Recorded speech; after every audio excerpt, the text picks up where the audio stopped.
예, 임재어록 쉬운 8번째 시간입니다.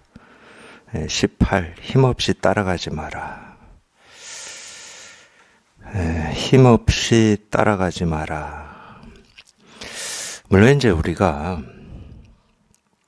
이렇게 뭐 하지 마라, 뭐 분별하지 마라, 생각을 움직이지 마라, 이런 식으로 뭘 하지 마라, 이렇게 말은 하긴 합니다.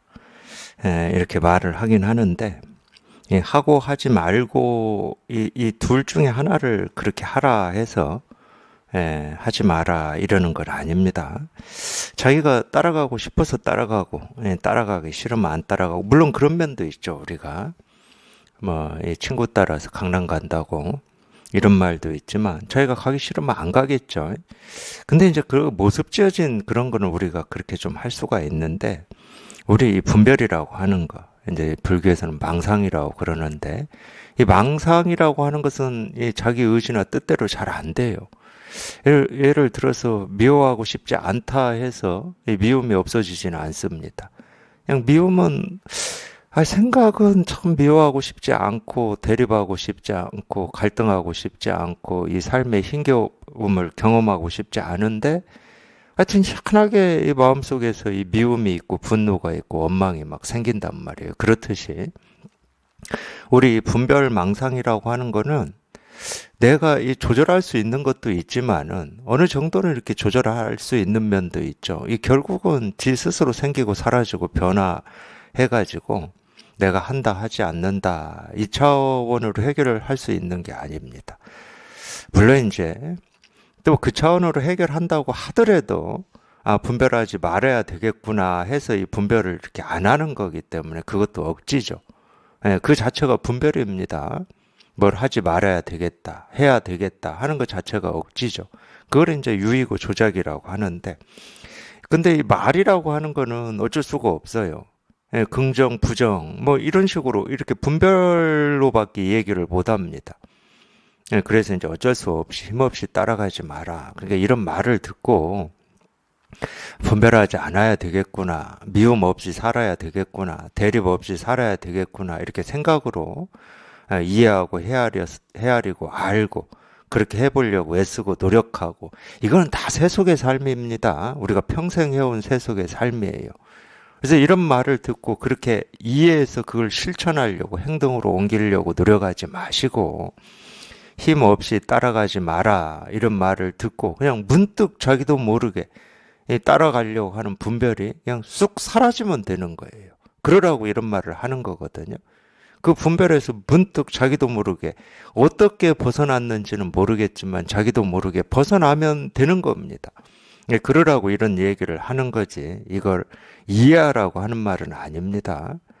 석가모니 부처님 말씀도 그렇고 이 선사조사들의 말씀도 그렇고, 그걸 내가 알면은 전부 그냥 말입니다. 그걸 아는 것은 이걸 내가 알았기 때문에 내가 이렇게 살아야 되겠구나 하고, 뒤에 또 우리 실천 행동이 뒤따라요. 그런데 행동을 해보면 되기도 하고 안 되기도 하니까 또 될 때는 좋다고 그러고 안 될 때는 또 자기를 반성하게 됩니다. 또 되게 만들려고. 이건 전부 조작이라는 거예요. 그래서 그렇게 이해하고 알아들으라고 우리가 이 법문을 하고 이런 가르침을 펴는 게 아닙니다. 어떤 말을 듣든 듣고 그냥 자기 분별에서 벗어나라고 하는 얘기예요. 힘없이 따라가지 마라. 분별에서 벗어나서 이 진실이라고 하고 실상이라고 하고 도라고 하는 거 이렇게 통해 보면 힘없이 따라가지 마라고 하는 게 어떤 말인지 스스로 공감하고 스스로 실감할 수 있습니다. 자기가 분별 속에 있을 때는 분별밖에 못해요. 죽었다 깨어나도, 뭘 배우고 뭘 익히고 뭘 경험해도, 이 세상에서 가장 귀하고 좋은 거를 배우고 경험한다 하더라도 분별입니다. 그래서 분별밖에 몰라요, 실은. 그 분별에서 한번 벗어나 봐야 분별과 분별 아님이라고 하는 게 스스로 명확해지는 겁니다. 분별 속에 있을 때는 그게 분별인지 분별이 아닌지를 우리가 어떻게 알아요? 분별에서 벗어나서 이 분별 없는 자리에 한번 딱 발을 디뎌봐야 그때서야 우리가 분별과 분별 아님이라고 하는 거를 자기 스스로 이렇게 공감하고 실감할 수 있는 거거든요. 그래서 이거를 이렇게 실감하고 이걸 체험하고 여기에 이렇게 발을 디뎌 보면 그때서야 힘없이 따라가는 게 어떤 건지. 우리가 결국은 이 분별 속에서 살 때는 자기도 모르게 힘없이 분별만 따라서 살아왔구나. 이런 걸 그때서 우리가 실감합니다. 평생 분별만 하고 산 거지. 분별인지 분별이 아닌지도 모른 채로 분별만 하고 산 거죠. 우리가 그걸 삶이라고 여기고 지금까지 산 겁니다. 그게 다 중생심인데. 그게 중생이에요. 그럼 부처는 뭐냐? 그럼 분별에서 한번 훌쩍 벗어나 보는 거예요. 이 분별에서 벗어난 건 뭐냐? 이 분별에서 벗어났기 때문에 우리가 분별에서 벗어났다는 말은 무슨 얘기겠습니까? 우리가 생각으로 헤아릴 수 없다는 말이겠죠. 분별에서 벗어났다는 말은 모습이 없다는 얘기겠죠. 모습이 없는데 우리가 그걸 이 육신의 눈으로 어떻게 볼 거며 육신의 귀로 어떻게 듣겠습니까? 이거 사실은 분별에서 벗어났다는 거는 우리 생각, 의식으로는 어찌 할 수가 없다는 말이에요. 우리 의식 너머에 있기 때문에.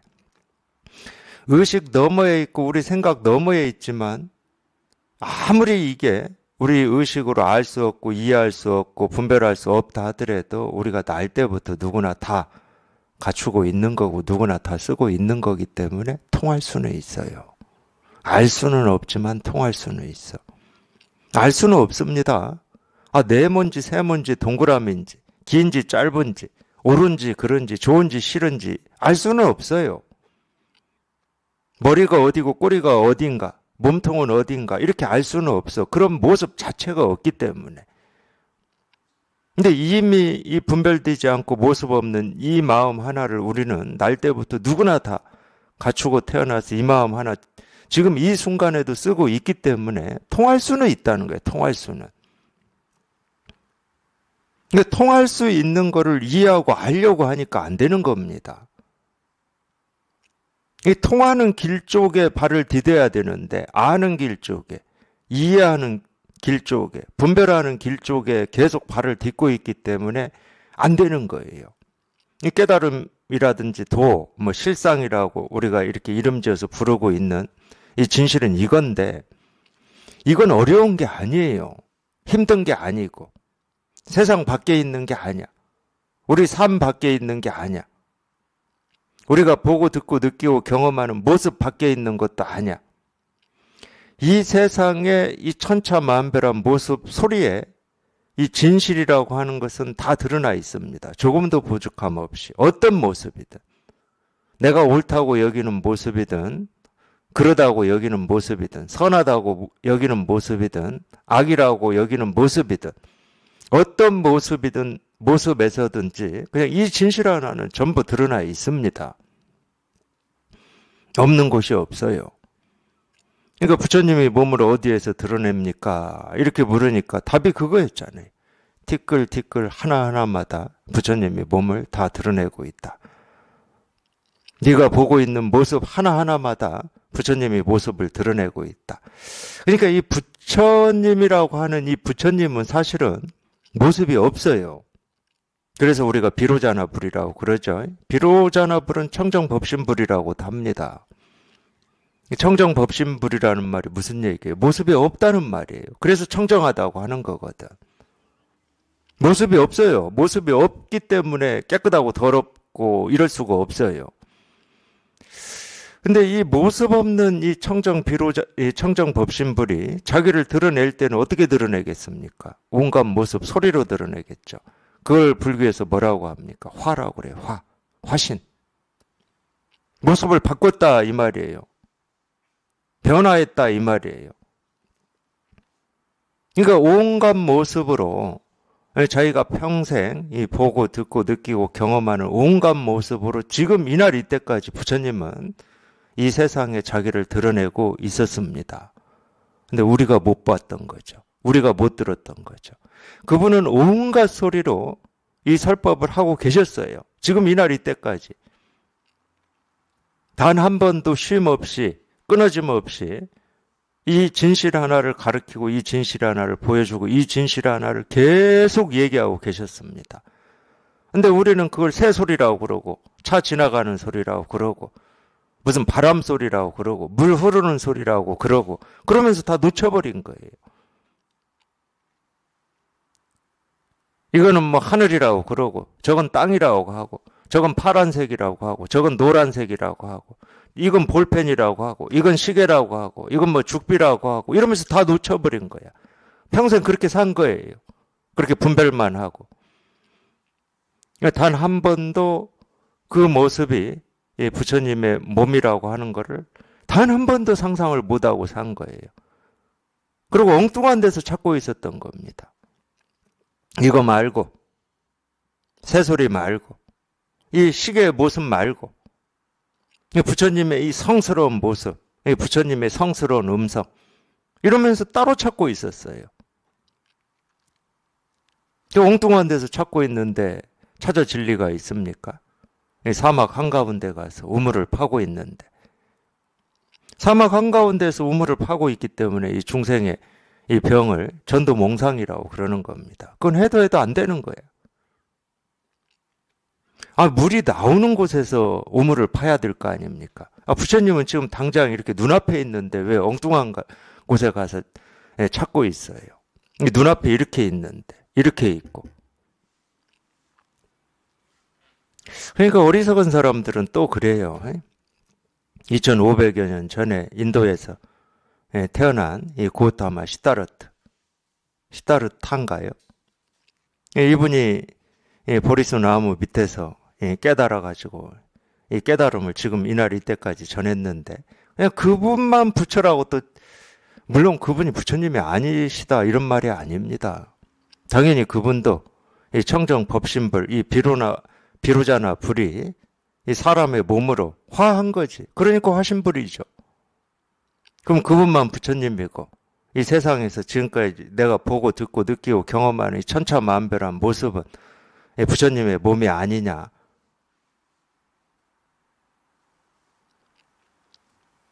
이거 못 깨달아 보면 그렇게 분별밖에 못해요. 그분은 부처님이고 이건 그냥 죽비고 어떻게 죽비하고 2500년 전에 깨달아서 이 법을 전한 이 부처님하고 같다고 할 수 있어. 이럽니다. 못 깨달아 보면. 부처님은 그렇게 소심한 분이 아니에요. 자기를 사람의 모습으로만 특정한 사람으로만 자기를 드러내는 그런 분이 아니야. 드러냈다 그러면 온 우주에 자기를 드러내버리는 분입니다. 그러니까 그 힘과 그 능력이라고 하는 걸 우리가 헤아릴 수가 없는 거지. 어떻게 온 우주의 천차만별한 모습, 소리, 색깔에 자기를 그냥 온통 다 드러내버릴까? 이건 우리 분별로는 헤아려지질 않잖아요. 적어도 우리가 부처님이다. 그러려면 이 정도는 부처님이다고 하고 살아야 될 거 아닙니까? 어떤 특정한 개인,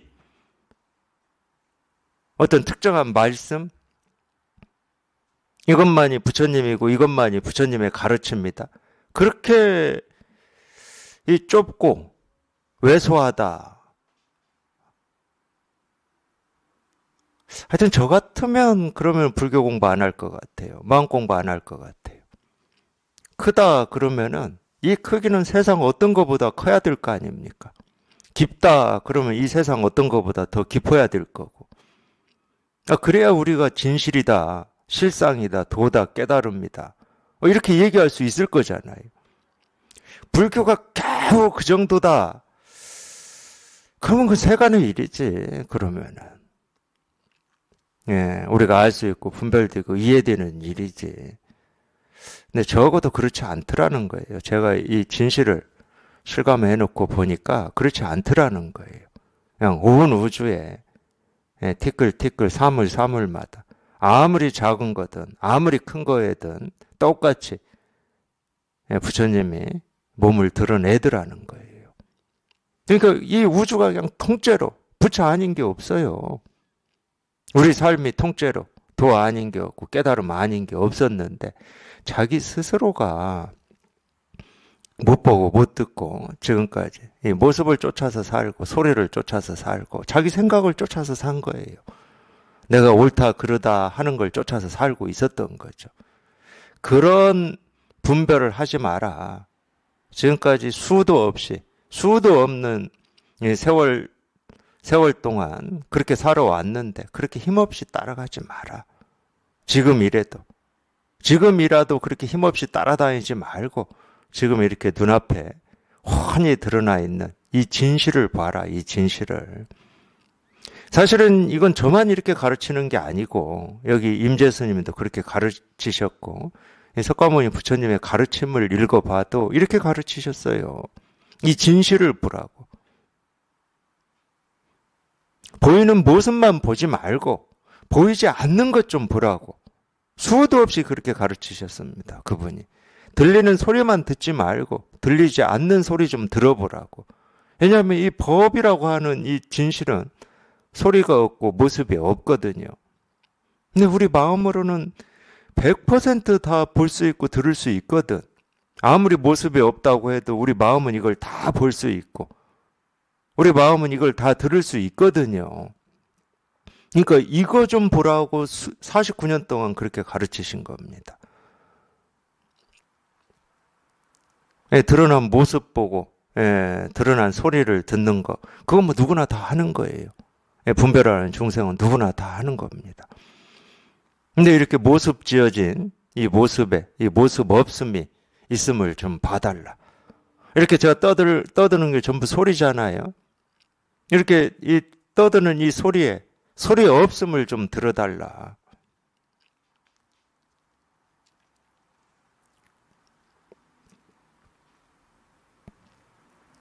누구나 다 할 수 있습니다. 왜냐하면 우리가 태어날 때부터 우리 마음에 갖추어진 본래 마음이기 때문에 누구나 다 할 수 있어요. 누구나 다 통할 수 있고 누구나 다 볼 수 있고 들을 수 있는 겁니다. 단지 자기가 지금까지 평생을 그렇게 분별하는 데만 익숙해져 있어가지고 그게 습이 돼버린 거예요. 어떤 게 옳은 거지, 어떤 게 그런 거지, 도가 뭐지, 부처가 뭐지, 깨달음이 뭐지 이런 식으로. 깨달음은 뭐지 할 필요가 없어요. 내가 뭐지 하는 순간에도 이 진실은 온 우주에 다 이렇게 드러나 있거든. 그러니까 세상이 말하고 있고 세상의 온갖 소리가 전부 이 진실을 얘기하고 있거든요. 그러니까 지금 당장 눈앞에 있다니까. 자기를 한 번도 떠나본 적이 없어요. 자기 삶을 떠나본 적이 없어. 그러니까 자기만 모를 뿐이지 평생 살면서 우리는 부처와 함께 살았습니다. 함께 자고 함께 먹고 함께 보고 함께 듣고 함께 느끼고 그게 고통이든 슬픔이든 기쁨이든 즐거움이든 항상 부처와 함께 있어요.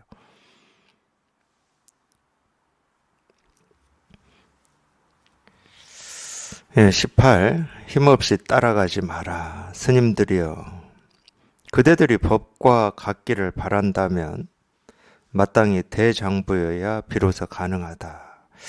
이 대장부라는 말이 그런 말이에요. 대장부의 상대되는 말이 졸장부인데 사실은 크게 얘기를 해보면 이 졸장부는 뭐냐면 분별밖에 모른다는 거예요. 이 세상에 옳고 그름은 잘 나눌 수 있고 크고 적고를 잘 나눌 수 있고 이익과 손해를 잘 나눌 수 있고 이게 졸장부입니다. 대장부는 뭐냐? 이 대장부는 크다 그러면 아까 제가 다 말씀드린 거예요. 다른 것보다 큰 거를 취하지를 않습니다. 취한다 그러면은 이 세상 어떤 것보다 큰 거를 취해요. 다른 것과는 비교할 수 없는 걸 취해버립니다. 그렇기 때문에 이제 불교에서는 방편으로 세간과 출세간을 얘기하는데 세간은 당연히 다 비교되는 거죠. 돈이 아무리 많아도 다른 거에 비해서 많은 거예요. 권력이 아무리 강해도 다른 거에 비해서 강한 겁니다. 그걸 강하다고 절대 얘기하지 않고 그걸 많다고 절대 얘기하지 않아요. 세간에서는 그렇게 얘기를 하죠. 출세간에서는 그렇지 않습니다. 출세간에서 이 큰 거는 도대체 우리 생각으로는 우리 의식으로는 헤아릴 수가 없을 만큼 큰 거예요. 그러니까 이 우주만한 거예요. 우주의 크기는 우리가 헤아릴 수가 없습니다. 우주의 무게를 우리가 헤아릴 수가 없어요. 많다 그러면 그 많음이 내가 헤아릴 수 있는 많음이 아니라니까. 우리 분별을 벗어난 많음이에요. 출세간이 그겁니다. 이 세간과 출세간의 차이는 그거예요. 금강경에서 딱 나오죠. 삼천 대천 세계를 칠보로 가득 채운다 하더라도 이 한 구절, 이 사국의 한마디, 이거하고는 비교할 수조차도 없다. 이게 세간과 출세간에 대한 이야기를 딱 하고 있는 겁니다. 이 세간에서 아무리 좋고 아무리 뛰어나고 아무리 돈이 많고 아무리 권력이 많다 하더라도 그건 전부 세간이다. 이 이야기는 이 달마가 양나라 이 무황제, 이 무제라고 우리가 보통 얘기하죠. 양무제. 양무제 만났을 때도 딱 나와요. 양무제라고 하는 사람은 중국의 이 황제 중에서 이 불심이 깊기로 유명한 사람이고 이 불교에 기여를 엄청나게 했어요. 이 양무제라고 하는 사람. 절도 많이 지었고 이 경전을 번역해서 보급도 많이 했고. 근데 인도에서 이 살아있는 이 부처가 왔다고 하니까 당연히 양무제는 그 달마를 자기 황궁에 초청을 하겠죠. 안 그러겠습니까? 인도에 살아있는 부처가 왔다는데 중국에 왔다는 거예요, 이 양반이. 왜 왔는지는 모르겠지만. 그러니까 당연히 이 불교의 신심이 깊은 입장에서는 왕궁에 초청을 하겠죠. 마찬가지잖아요, 요즘에도. 예를 들어서 뭐 노마에 계시는 교황이 우리나라에 오셨다. 그러면 이 천주교라고 하는 이 종교를 믿고 있는 분들은 얼마나 그게 이 대단한 일이겠습니까? 그 정도였죠, 그 당시에도. 인도에 살아있는 부처가 왔다니까 뭐 당연한 거죠. 그래서 초청을 해가지고 묻습니다. 달마를 만나서 물어요. 이 짐은 절도 많이 짓고 경전 보급도 많이 하고 젊은 사람 출가도 장려하고 하여튼 불교를 위해서 이렇게 많은 일을 하는데 이 공덕이 얼마나 됩니까? 이렇게 묻잖아요. 달마가 뭐 2번 생각하지 않습니다. 곧장 아무것도 없습니다. 공덕 전혀 없습니다. 이렇게 답을 해요. 황제한테. 그 양무제가 얼마나 황당했겠습니까? 자기는 불교를 위해서 정말로 발벗고 열심히 하고 있다고 여기고 좀 내가 많은 일을 하고 있다고 좀 인정받고 싶어서 물었는데 공덕이 뭐 눈곱만큼도 없다는 거예요. 눈곱만큼도. 그러니까 양무제가 당황해가지고 묻죠. 아니 도대체 왜 그렇습니까? 하고 물어요. 왜 공덕이 없습니까? 이렇게 물어요. 달마의 답이 딱 거기에서 나와요. 그건 다 세간의 일이지 불사가 아닙니다. 출세간의 일이 아니다. 전부 세간의 일이다. 당신이 하고 했던 모든 일은 다 세간의 일이다. 출세간의 일은 그런 게 아니다. 그럼 출세간의 일이 뭡니까? 거기서는 달마는 성의제가 아니라고 그랬어요. 성의제가. 그게 이제 성의제라고 하는 건 이 진실을 얘기하는 거고 출세간을 얘기하는 거거든요. 그래서 3번째 질문이 그거예요. 그러면 성의제가 뭐냐? 이렇게 물어요, 달마가. 도대체 성의제가 뭐냐? 제 표현대로 하면 그 출세간의 일이 뭐냐? 출세간이 뭐냐? 하고 묻습니다. 저희가 이 진실이라고 하는 이거를 이렇게 깨닫고 이 눈을 얻으면은 달마가 이 양무제에 이 대응한 이게 저절로 공감이 되고 실감이 되거든요. 물론 이제 제가 극적으로 표현하니라고 뭐 눈 하나 깜짝하지 않고 얘기한다 그러는데 그냥 당연하게 그렇게 돼요. 당연하게. 그 3번째 질문에서 달마가 눈 하나 깜짝하지 않고 전혀 주저함 없이 곧장 뭐라고 답을 하냐.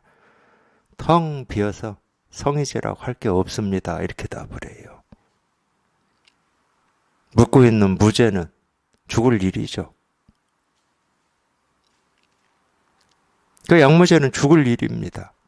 그럼 텅 비어서 성의제라고 할 게 없습니다. 이게 무슨 말이에요? 이거를 얘기하고 있잖아요. 이거를. 우리 생각으로는 알 수도 없고 이해할 수도 없고 분별되지도 않는다. 어떤 게 아니다. 그냥 이거일 뿐이다. 그래서 4번째 질문이 그겁니다. 그럼 당신은 누구냐 이거예요. 텅 비어서 뭐라고 할 게 아무것도 없다는데 당신 내가 들어보니까 자기 속의 생각으로 뭐 인도에서 온 살아있는 부처라고 하는데 그럼 텅 비어서 뭐라고 할 게 아무것도 없다는데, 그럼 당신은 누구냐? 달마의 네 번째 답이 저도 모릅니다 하고 돌아서 가버렸어요. 너하고는 얘기할 게 없다. 뭐 세간의 일이나 가지고 얘기하고 있는데 어떻게 이걸 전하냐 너한테. 아무리 내가 소문을 듣자 하니 신심이 깊고, 이 양무제라고 하는 이 사람이 1년에 이 2달인가 몇 달은 실제로 절에 들어가서 스님들하고 똑같이 생활도 하고 이런 사람이에요. 신심이 그만큼 깊었어요. 나중에는 그게 이제 발목을 잡아가지고 양나라가 멸망하는데, 양나라의 얘기를 제가 조금만 해드리면, 양무제의 아들 중에 소명태자라고 하는 아주 똑똑한 아들이 있었어요. 이 소명태자도 불교에 관심이 많았죠. 아버지 영향을 받았는지는 모르겠지만, 저희가 지금 보고 있는 이 금강경, 32분으로 나뉘어져 있는 금강경, 그게 구마라집이 번역한 금강경인데, 금강경 번역본이 우리나라에 크게 2개가 있습니다. 하나는 구마라집이 번역한 금강경이 있고, 하나는 누굽니까? 이 삼장법사라고도 하고, 현장 스님이죠. 현장 스님이 인도 가서 불교를 공부하고 올 때 인도에서 경전을 몽땅 가져와 가지고 그걸 중국에 와서 번역을 했는데, 그 중에 이제 이 금강경이 있어요. 현장 스님이 번역한 금강경이 있습니다. 근데 이제 구마라집이 번역한 이 금강경을 소명이라고 하는 이 태자가 단락을 나눈 거예요. 32단락으로. 32단락으로 나눠서 그 단락마다 제목을 붙였습니다. 우리가 보고 있는 그 제목은 다 소명태자가 한 겁니다. 굉장히 이 명석하고 똑똑한 이 소명이라고 하는 이 태자가 있었는데, 양무제보다 먼저 죽습니다. 그래서 이 무제라고 하는 황제가, 그러니까 자기 아들을 엄청 사랑했나 봐요. 자기 아들이 죽고 이 국정을 살피지를 못해요. 국정을 못 살피고 이 절에 들어가서 살아버립니다. 그러니까 뭐 나라가 제대로 되겠습니까? 그래서 양나라가 이제 멸망을 하는데, 어쨌든 이 양무제라고 하는 이 황제는 이 중국 역사에서 불교에 굉장히 큰 기여를 한 사람이고, 이 신심이 깊기로 소문이 난 사람이에요. 근데 그렇다 하더라도 우리가 이 첫 단추를 잘못 깨버리면 이 불교를 세간의 일로 보는 겁니다. 출세간의 일인데, 이 불교는 출세간의 일이거든요. 이 출세간의 일이라고 하는 건 무슨 얘기냐? 달마가 얘기하니 텅 비어서 뭐라고 할 게 없다. 이 말은 무슨 말이에요? 정멸 열반을 얘기하는 거거든. 열반을 얘기하는 거예요. 열반. 저희 반야심경에 나오는 이 구경 열반 할 때 그 열반을 얘기하는 겁니다. 열반을 다른 말로 하면 깨달음이에요. 깨달음.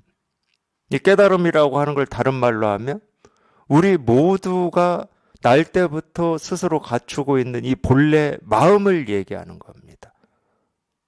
이 본래 마음이라고 하는 것은 우리 분별을 벗어나 있기 때문에 우리가 뭐다라고 얘기할 수가 없어요. 근데 비로소 이 본래 마음을 깨달아 보면 이 세계의 실상이, 우리 삶에, 우리 각자가 살아가고 있는 이 삶의 실상이 그때서야 분명해져요. 그러면 그 전에, 이걸 깨닫기 전에 이 삶은 뭐냐? 그냥 분별만 하고 살았기 때문에 이리저리 헤매고 방황하는 겁니다. 정처가 없어요. 자기는 분별할 때 자기는 정처가 있다고 착각을 하죠. 나는 이렇게 살아야 되겠다. 이런 가치, 이런 의미, 이런 오름을 위해서 살아야 되겠다. 아니면 뭐 돈을 많이 벌어야 되겠다. 뭐 이런 어떤 가치를 위해서 삽니다. 근데 그게 정처가 없는 방황이에요. 그게. 깨달아 보면.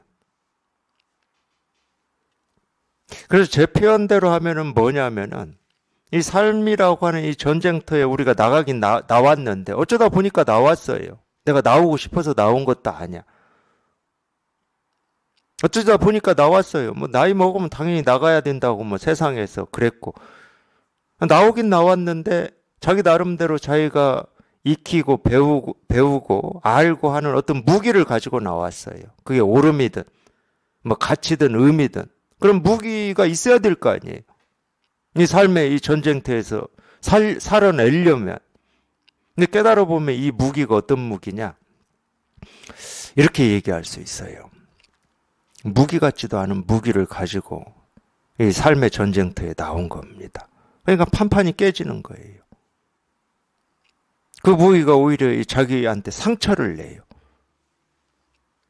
난 사람이 적어도 사람이라면 이렇게 살아야지 했던 이 무기를 내가 가지고 있었는데 이 세상에 나와 보니까 내 틀에 내 기준에 맞는 사람도 있지만 맞지 않아가지고 나한테 아픔을 주는 사람도 있더라는 거야. 그러면 그 무기가 잘못된 거지. 근데 우리는 그 무기를 끝까지 놓기 싫어합니다. 내 틀대로 이 사람이 변화되기를 바라는 거예요. 내 틀대로 세상이 바뀌기를 바라는 겁니다. 그러니까 계속 부딪히는 거지. 그러니까 빨리 내 무기가 잘못됐구나라고 하는 걸 우리가 돌이킬 수가 있어야 되는데 안 돌이켜요. 고집이 세거든. 중생은 고집이 세요. 정말로 소고집이거든. 내 틀을 돌이키느니 이 상대가 바뀌기를, 이 세상이 바뀌기를, 대상이 바뀌기를 우리는 끊임없이 기대하고 고대하면서 삽니다. 그러니까 가서 기도도 하는 거예요. 이렇게 되기를 막 이러면서. 사실은 그거를 자기는 뭐 부처님이나 보살님이나 뭐 이런데 이렇게 바라고 기도하는지는 모르겠지만 진짜 부처가 있고 보살이 있다. 그분들이 그런 내 목소리를 들을 수 있다. 그러면 얼마나 어리석겠습니까? 그분들의 가르침은 그게 아니야. 네 그 틀을 바꾸라는 거야.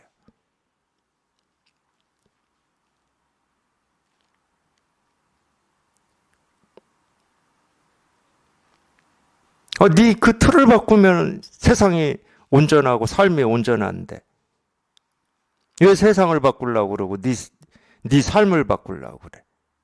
그러니까 끊임없이 부딪히고 끊임없이 갈등이 있을 수밖에 없는 거지.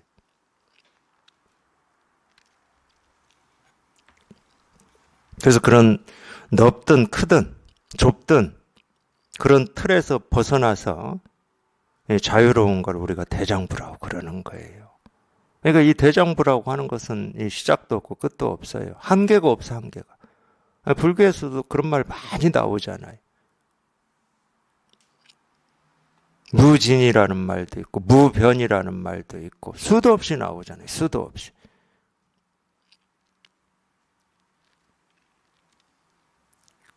그 틀에서 벗어나라는 겁니다. 그 틀에서 벗어나 보면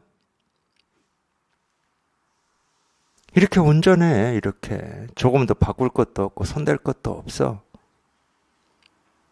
그래서 제가 가끔 그런 얘기 하잖아요. 좀 제발 좀 자기 좀 달달 볶지 말라고. 아니 왜 자기를 그렇게 달달 볶아대?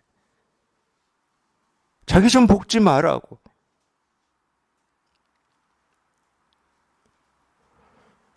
자기 복리라고 자기 삶을 이렇게 허비하고 소비하면서 보내는 시간이 너무 많아요. 이렇게 온전하고 이렇게 바꿀 것도 없고 손댈 것도 없는데 왜 스스로 이 분별을 일으켜가지고 자기는 뭐 이렇다 저렇다 이렇게 이런 점이 부족하고 저런 점이 부족하다 이래가지고 막 달달 볶고 있냐고. 그냥 부족한 그 모습 그대로가 이 진실인데 바꿔서 진실이 되는 건 아니. 진실이 어떻게 왔다 갔다 합니까? 뭐가 채워지면 진실이고 안 채워지면 진실이 아니고 그런 것 같으면 우리가 뭐 이 마음 공부할 필요가 없죠. 열심히 채우면 되지. 내가 바라고 원하는 모습으로 만들고 가꾸면 되지. 근데 그런 게 아니라니까. 부족한 그대로 그 모습 그대로 진실임을 깨닫는 거예요. 깨닫지 않으면 부족한 건 부족한 걸로밖에 몰라요, 우리가. 근데 깨달아 보면 부족한 그대로 진실이야. 부족한 그대로 부처라고.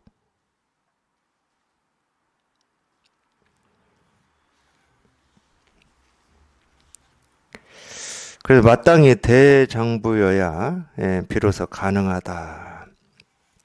그래서 세간의 일과 출세간의 일은 다른 겁니다. 완전히 다른 거예요.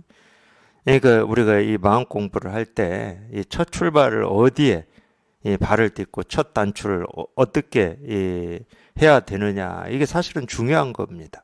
양무제가 이 불교에 신심이 없고 믿음이 없어서 세간의 일과 출세간의 일을 구분을 못했겠습니까? 그렇지가 않아요. 이 자기 생각을 가지고 이게 불교다, 깨달으면 이렇게 해야 된다, 이러면 전부 세간의 일이 돼버리는 거예요. 왜? 출세간의 일이라고 하는 건 우리가 알 수 없고 분별할 수 없고 이해가 안 되는 거니까. 내가 어떻게 할 수가 없어요. 내가 손 하나 까딱인다 하면 전부 그냥 세간의 일로 떨어져 버리는 거예요. 나는 어떻게 할 수가 없어.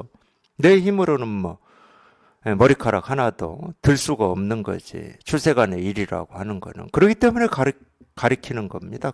그러기 때문에 이거라고 제가 가리키는 거예요. 거기에서 벗어나 보니까 이거예요. 그냥 이거야. 그냥 이 일이야, 이 일. 그냥 이거야, 이거. 또 이거라고 가리키면 저게 뭐지 하고 또 우리가 생각으로 또 분별을 해버립니다. 뭐가 아니에요. 뭐다 그러면 또 분별이 되는 거잖아. 대상이 있고 상대가 있게 되잖아요. 우리가 법, 진실, 실상이라고 하는 건 상대가 없어요. 내가 알아야 될 법이 없어. 나도 없고 법도 없는 거지.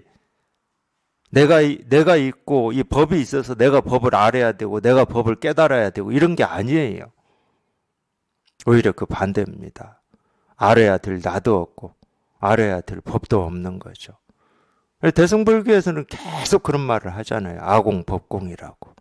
나도 없고 법도 없다. 내가 없는데 내가 어떻게 깨닫겠습니까? 깨달을 법도 없는데 또한 어떻게 깨닫겠습니까? 그냥 이거예요. 깨달음이라고 하는 건 온 세상이 이렇게 드러내고 있고 이렇게 말하고 있을 뿐이지 그냥 이거야. 그냥 이거. 생각할 것도 없고 어떤 거지 할 필요도 없어요. 그냥 일이야, 일. 그냥 이거 하나밖에 없어. 그냥 이거예요, 이거. 뭐 다른 게 아무것도 없어. 그냥 이거일 뿐이야. 그냥 이거일 뿐이에요. 그냥 일이야. 이거 하나를 2500년 동안 이렇게 가르쳤어요. 실은. 근데 지금도 가르치고 있고 온갖 모습으로. 온갖 소리로 그냥 이거 하나를 가르치고 있습니다. 물론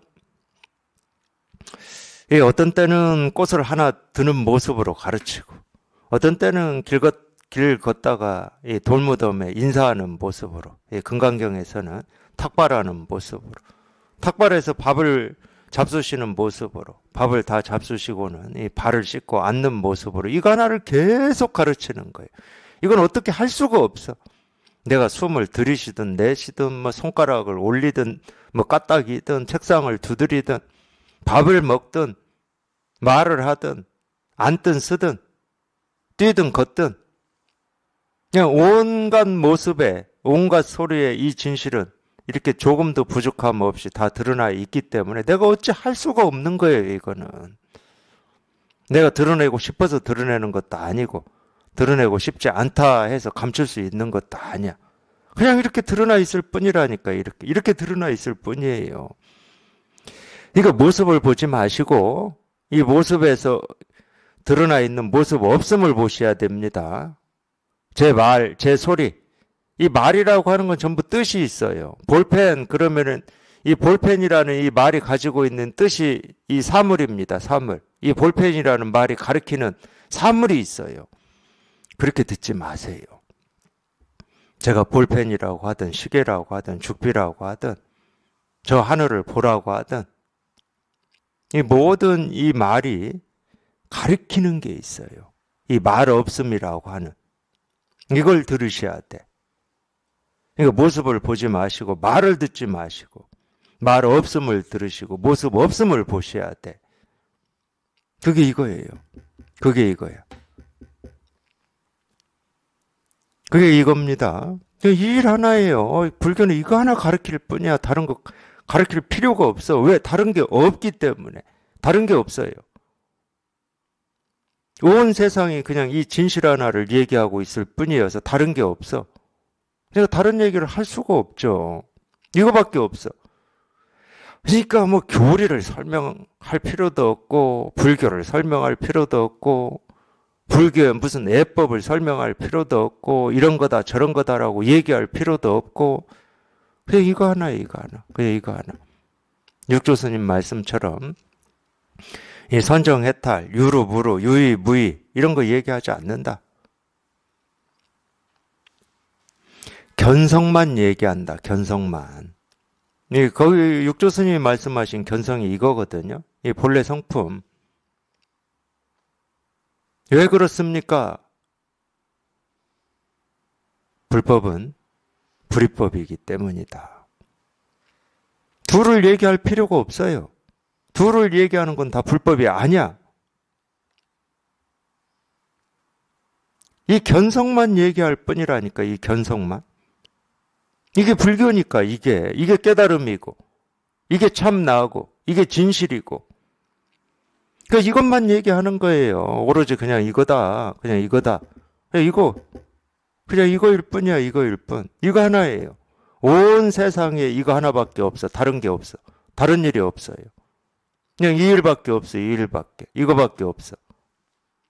그냥 이거 하나일 뿐이에요. 이거 하나일 뿐. 그냥 이거 하나일 뿐이지. 보이고 들리고 느껴지고 경험되는 모든 게 그냥 이거 하나일 뿐이야.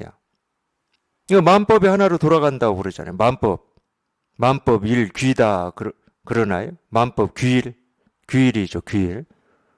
만법이 그냥 이 하나로 이렇게 다 돌아간다니까 저절로. 내가 돌리는 것도 아니야. 그렇다고 이 만법이 뭐 그런 뜻이 있고 의도가 있어서 하나로 돌아가는 것도 아니야. 그냥 이 세상이 본래 그래요. 본래. 그래서 실상이라고 그러는 거. 실상.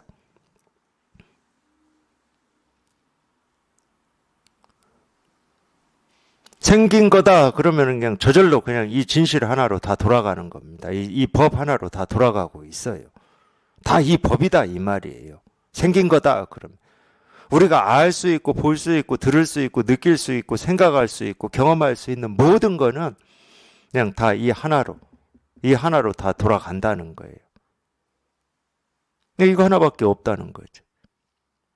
이거밖에 없어요.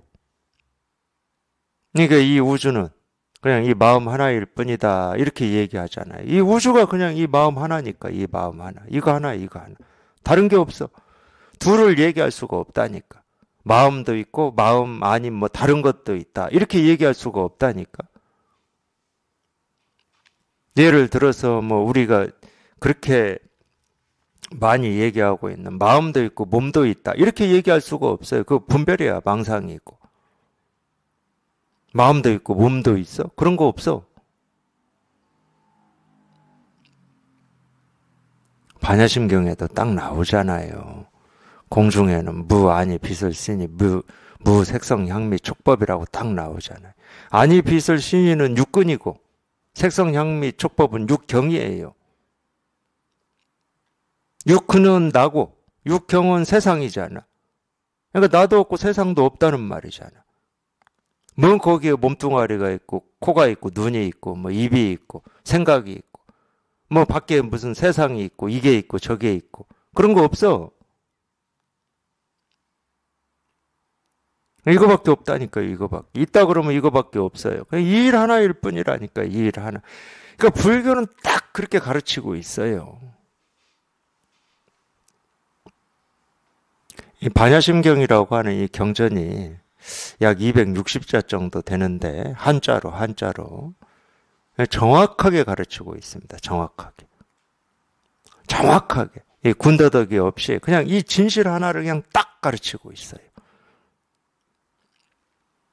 다른 얘기할 게 없어. 다른 얘기를 한다는 거는 이 진실을 못 깨달았기 때문에 다른 일을 하는 겁니다. 보고 듣고 느끼고 살아가는 모든 경험되는 모든 일이 그냥 이 일일 뿐이면 이렇게 분명하면 다른 얘기 할 게 없잖아요. 뭐 전생, 내생 이 얘기 할 것도 없잖아. 뭐 유루, 무루, 무의, 유의, 깨달음과 어리석음, 부처와 중생 이런 얘기 할 필요가 없잖아요. 특히나 그런 얘기도 할 필요가 없는데, 이 중생이 이 진실을, 이 법을 깨닫는 데는 뭐 이렇게 해야 된다, 저렇게 해야 된다. 그런 얘기 할 필요 없잖아. 부처도 얘기할 수가 없는데 부처가 되는 얘기를 어떻게 합니까?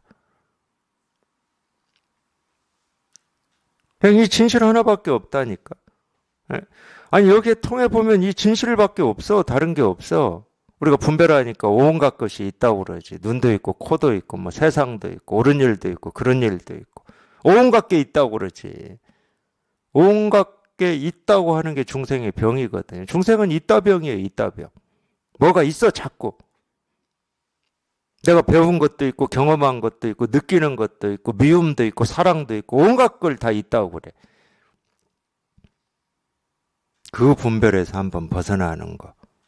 그게 우리가 깨달음의 체험이라고 그러는 겁니다. 그 분별에서 벗어나는 거.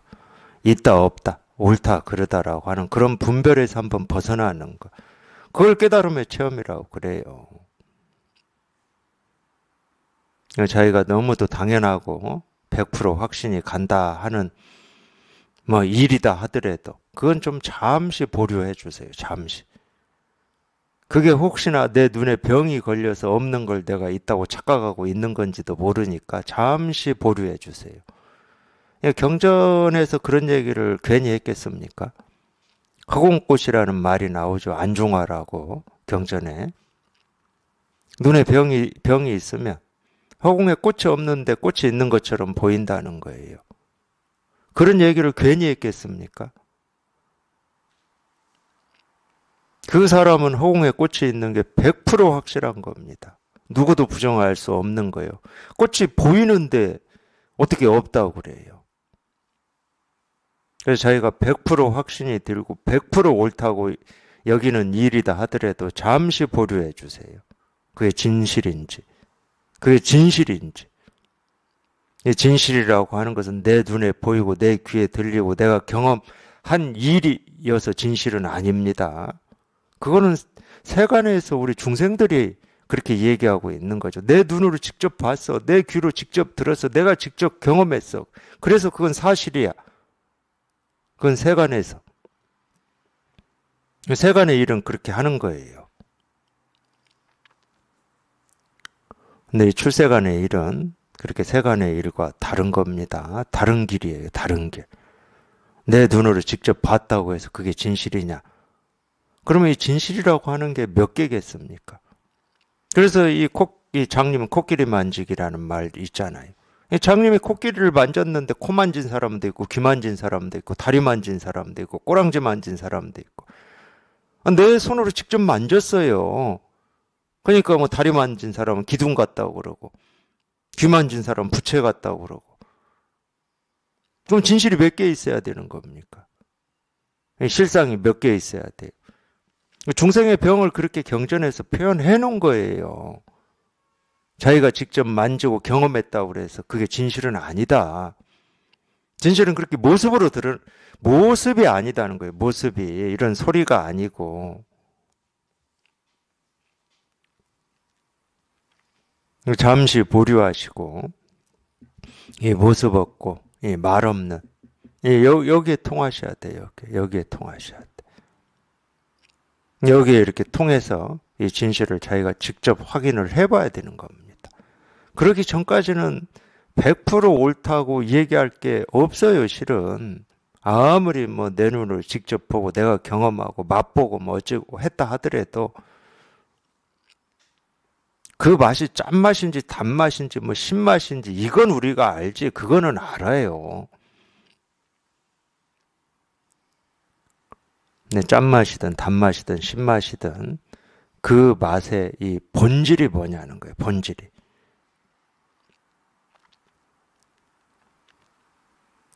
이 짠맛, 단맛, 신맛도 이 본질에서 드러나는 맛일 거잖아요.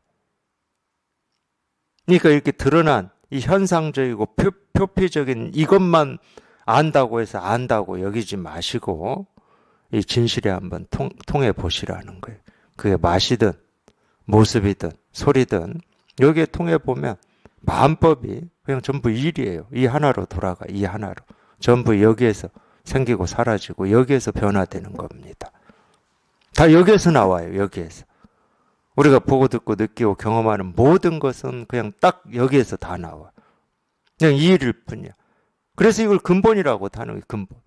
그래서 이 근본을 딱 틀어줘야 되는 거예요. 이 근본을 딱 틀어주는 순간 자기 삶을 딱 틀어주는 거고 이 우주를 자기 손아귀에 딱 틀어주는 겁니다. 그게 대장부죠. 이게 안 되면은 우리는 이 자기 삶 속에서 이건가 저건가를 삶 속에서 헤매는 거예요. 이 세상 속에서 이쪽으로 가야 되나 저쪽으로 가야 되나 헤매는 거예요.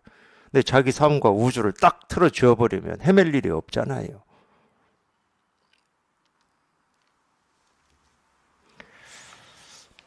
만약 힘없이 따라다닌다면 불가능하다. 깨닫는 게 불가능하다는 게 깨닫는 게. 이 진실에 이렇게 통하는 게 불가능하다. 예컨대 깨진 그릇에는 제호를 담을 수 없는 것과 같다. 이 제호라고 하는 것은 인도에서 지금으로 치면은 이 라시 정도를 얘기한다고 그래요. 라시. 혹시 뭐 라시는 우리로 보면 요구르트 같은 거더라고. 요구르트. 요구르트보다도 좀 요플레에 가깝죠. 요구르트는 이제 묽은 거고. 단맛이 나는 인도의 음료라고 그러는데 이 제호가 보통 이제 인도에서 이 제호라고 표현할 때는 이 법의 맛을 제호라고 보통 표현을 합니다. 그렇게 상징적으로 표현해요. 이 제호. 제호를 만난 것처럼. 그러니까 다른 말로 하면 이 사막을 헤매고 횡단하던 사람이 이 오아시스에 이 마실 물을 만난 거하고 똑같은 겁니다. 좀 그런 면이 있어요. 이 공부가. 물론 이제 느끼는 느낌이 이 각자 사람마다 다르겠지만 공부를 좀 우리가 이제 이런 설법을 자기도 모르게 이렇게 들어보면은 저도 좀 그랬는데 제 스승님 설법을 들으면서 아니 이거라고 하는데 이 손가락 하나에 올리는 이거를 평생 모르고 살았다 생각하면은 굉장히 속이 답답하더라고요. 속이 답답하고 그냥 깜깜한 이 칠흑 같은 이 어둠 속에서 이쪽으로 가야 되는지 저쪽으로 가야 되는지를 몰라가지고 갇혀 있는 듯한 느낌. 그러니까 이 세상이 이렇게 환한데도 제 마음속은 깜깜한 거예요. 도대체 어느 쪽에 이 한 발을 띄어서 살아가야 될지를 이렇게 모르는 뭐 이런 느낌이 많이 들었어요. 저도. 이제 그러다가 이제 제 스승님 설법 듣다가 이제 여기에 이렇게 한번 통해 보니까 이 등대가 저는 생각나더라고요. 등대. 칠흑같이 어두운 이 밤에 그것도 쪽배에 올라타가지고 어디로 가야 육지가 나오는지를 알 수 없어서 이쪽으로도 못 가고 저쪽으로도 못 가고 그렇다고 뭐 이 풍랑 쳐서 배 뒤집어져 가지고 죽을 날만 기다릴 수도 없고 그러니까 도대체 어떻게 할 수가 없는 이런 상황인데 저 멀리서 이 등대에 불빛이 반짝반짝하고 이렇게 비치고 있는 이게 느껴지더라고요. 저는 이제는 살았잖아요. 그 불빛이 있는 방향 저게 북쪽인지 동쪽인지 서쪽인지 남쪽인지 모릅니다. 그거는 뭐 생각할 필요도 없어. 동쪽이면 어떻고 서쪽이면 어때? 지금 이 등대에서 불빛이 반짝반짝 하잖아. 그냥 그 방향으로 가기만 하면 땅이 나올 거잖아요. 땅이. 저는 그런 느낌이 딱 들더라고요. 이제 이런 이 칠흑같이 어두운 어디로 가야 될지 모르는 이런 상황에서 이제 이 불빛이 하나 이제 보인 거죠. 불빛이. 이 불빛이 보인 거죠. 이 불빛이. 그러니까 이제 살았구나 하는 뭐 안도감 같은 것도 생기고. 이 사막의 오아시스가 그런 거죠. 도대체 뭐 이 동서남북 아무리 뭐 여기를 보고 저기를 봐도 뭐 다 사막이니까 어디로 가야 뭐 사는 방향인지 우리가 알 수가 없잖아요. 그러다가 문득 이 오아시스를 만나서 이제 살았구나 하는 공부를 해 보면은 이제 그런 느낌들이 좀 들더라고요. 네, 그런 느낌이 든다는 것은 이 자기 생각으로는 이쪽인지 저쪽인지 도대체 알 수 없을 때, 그걸 이제 보통 이 선에서는 은산철벽이라고 그러고 금강관이라고 그럽니다. 네, 현의 살수라고도 하고 벽척간두라고도 하는데 사실은 그렇게 되지 않으면 못 깨달아요. 내가 이 갈 방향이 있고 내 살아갈 길이 있다. 그럼 못 깨닫죠. 어떻게 깨달아요? 자기 길이 있는데 이 깨달음의 길은 자기 길이 아닙니다. 또 옳은 길도 아니에요. 물론 그런 길도 아니지만 옳은 길도 아니에요. 세상 사람들이 옳다고 가는 그런 길도 아니야. 그렇다고 또 이 살다 보면 우리 비주류라고도 하고 또 이렇게 좀 이 세상 사람들하고는 이렇게 조금 이 특이한 생각을 하고 사는 사람들도 있잖아요. 그러면 그런 길이냐? 그런 길도 아니에요. 그렇게 우리가 알 수 있는 길이 아니라니까. 아는 길이다. 그러면 우리가 벌써 갔어요. 왜 이날 이때까지 못 가고 있어요? 그 온갖 삶에서 힘겹고 어렵고 뭐 슬프고 괴로운 일을 당하고 사는데 우리가 아는 길이다. 그럼 못 갔겠습니까? 그러니까 이 길이든 저 길이든 우리가 알 수 있는 길이 아니에요. 그러니까 경호 스님 일대기를 썼던 이 최인호라고 하는 작가도 뭐라고 했습니까? 길 없는 길이라고 그랬잖아요. 길 없는 길이 무슨 길이겠습니까? 우리가 알 수 있는 길이 아니라는 거예요. 오로지 그냥 여기에 이렇게 통하는 길 말고는 다른 길도 없고 다른 문도 없어요. 문이다 그러면 이 문밖에 없고 길이다 그러면 이 길밖에 없어요. 근데 이 길은 길인데 이 길은 뭐 신장로나 아스팔트 길처럼 뭐 철로처럼 우리 눈에 보이는 길이 아니야. 그냥 자기 마음이 그냥 문득 자기도 모르게 그냥 여기에 딱 하고 와야 되는 거야, 그냥. 그러니까 우리가 이 깨달음이라든지 마음 공부하시는 분들이 대부분 어떻게 하냐면 제가 보니까 그래요. 대부분 어떻게 하냐. 저도 그랬으니까 뭐 제가 대표적인 사람입니다. 고집도 세고 이러기 때문에 비유를 들면 물방울 하나 있잖아요. 빗방울이라고 해도 좋은데 우리는 이 물방울 하나하나라고 하는 개체잖아요. 우리가 생각으로 해보면 개체잖아요. 그럼 모든 물이 모이는 곳은 당연히 바다겠죠.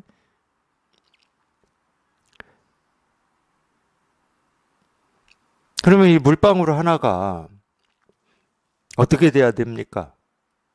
사실은 바다에 뚝 떨어지면 되는 겁니다. 뚝 떨어지면 그걸 우리가 뭐라고 표현하겠습니까? 자기를 버리고 바다가 된다고 표현하겠죠. 그 물방울은 그런 생각도 없고 그런 뜻도 없고 그런 의도도 없지만 그 한 방울의 물이 바다에 뚝 떨어지는 순간 이미 그 물방울은 그 순간 자기가 다 녹아서 사라져 버리는 거예요.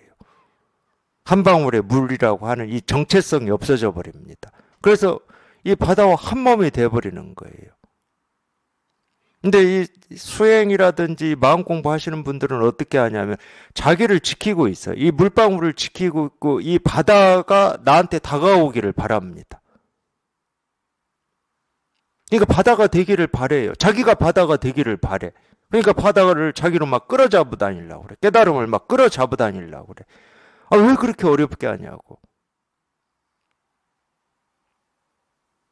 그냥 바다로 뚝 떨어지면 돼, 그냥. 아무 힘 없이 저절로 그냥 바다와 한 몸이 돼버리는 거라니까. 그럼 우리가 분별하면서 사는 이 삶과 이 세상은 이 세상이 내 뜻과 내 원대로 되기를 바라고 살아요. 이 세상이라는 바다를 자기가 조정하려고 그래. 자기가 제어하려고 하는 거예요. 그러니까 나는 지키고 내 정체성은 지키고 이 세상을 막 나한테 끌어오려고 그래. 그래서 세상에 있는 더 많은 부를 끌어오고 더 많은 권력을 끌어오고 내가 좋아하는 걸 끌어오려고 하는 거예요. 이렇게 사니 힘들지 않겠습니까? 그냥 힘없이 자기를 세상에 그냥 툭 하고 내던지면 돼요. 그걸 못하는 겁니다. 자기 내던지는 걸 우리는 죽기보다 싫어해요. 그러니까 현의 살수라는 말이 나오죠. 천길 만길 절벽에 안 죽으려고 손으로 뭐 뿌리를 잡고 있든 뭐 바위를 잡고 있든 뭘 잡고 있어요. 발버둥 치고 있어. 그 손을 툭 놓아버리면은 그게 사는 길인데. 그래서 죽어야 산다고 그러는 겁니다. 뭐가 죽겠습니까? 내가 지키고자 하는 내 정체성이 죽는 거예요. 그게 죽으면 그냥 이 세상과 한 몸이 돼가지고 그냥 저절로 사라지는 거고 저절로 흘러가는 건데.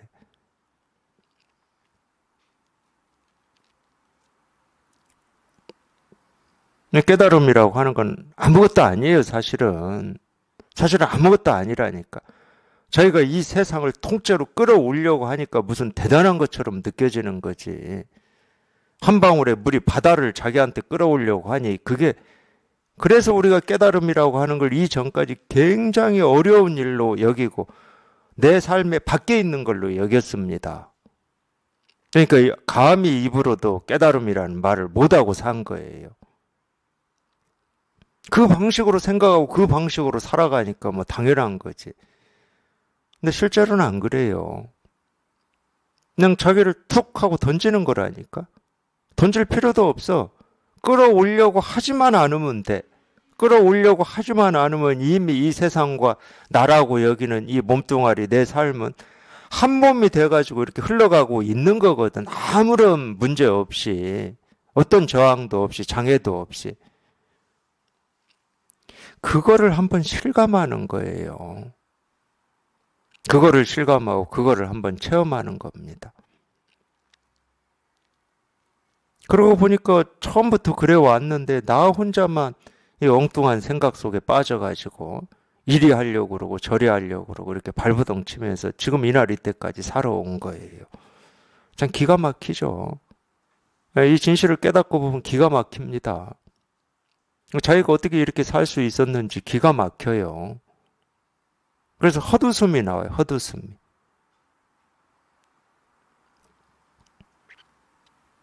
그래서 뭐 깨달은 체험한 사람들이 갑자기 막 크게 웃고 막 이런, 물론 거기에는 기쁨도 있긴 있어요. 왜 기쁨이 있냐? 갇혔다고 비로소 해방이 됐으니까 기쁨도 있는데 그런 헛웃음도 있어요. 허탈합니다. 허탈. 그냥 이거일 뿐이었는데 이 온갖 내 혼자 생각으로 뭐 대단한 거인 것처럼 이 나를 이렇게 꽉 붙들고 이거를 알아보려고 그 발버둥을 치고 애썼던 게 다 쓸데없는 짓이었어. 그러니까 헛웃음이 나올 수밖에. 그냥 이거예요. 그냥 다른 게 없어. 그냥 이 일일 뿐이야.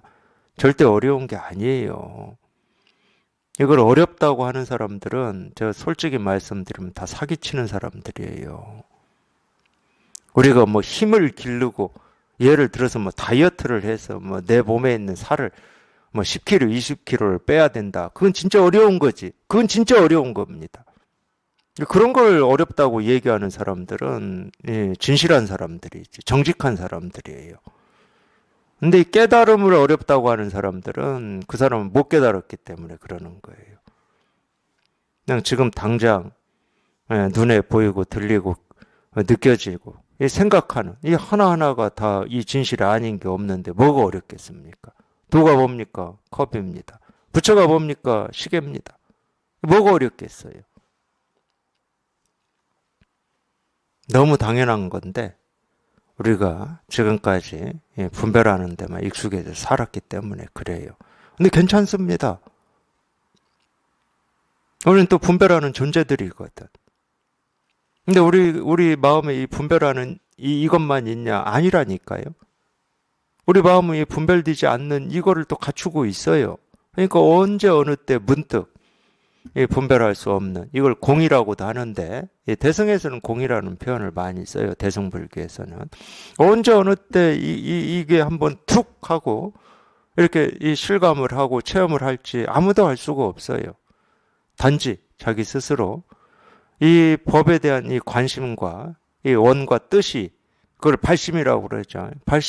발심이 있다 그러면 그러니까 발심이 있으면 그 발심을 가지고 움직이지 마세요.